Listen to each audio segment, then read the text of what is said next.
Rakesh digital recording studio Banarasi वैसा मुंगेर।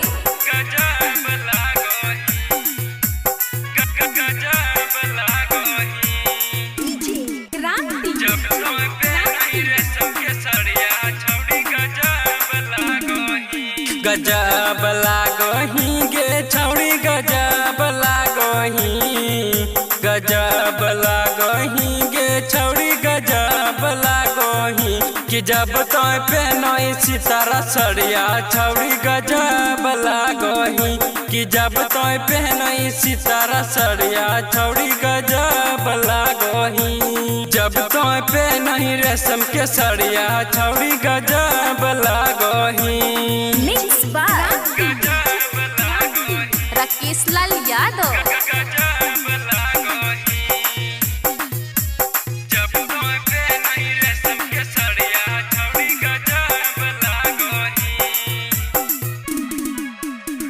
होठबा में ललिया लगाई के चलही गे तो छोड़िया जान मारो तीर छी नजरिया सुन छोड़िया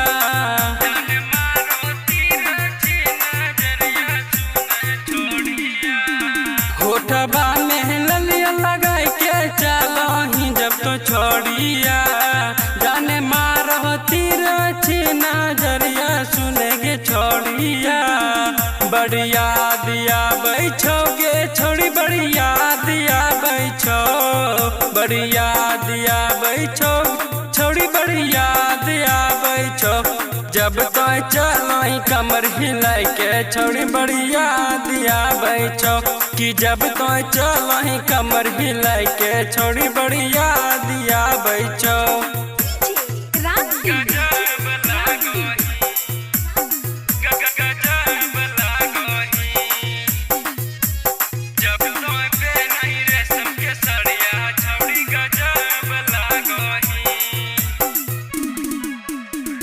मिल गेला तोरो गे छौड़ी मुंगेर जिला के दीवाना घुम चाय दिल के गे छौड़ी सोनू सबरिया के गाना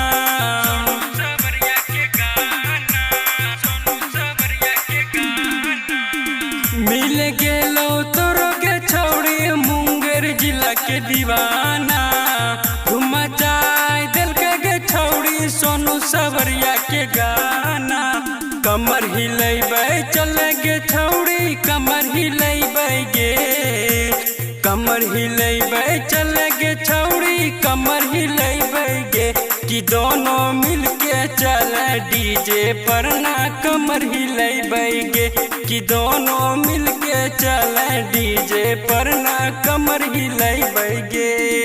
Rakesh digital recording studio Banarasi वैसा मुंगेर।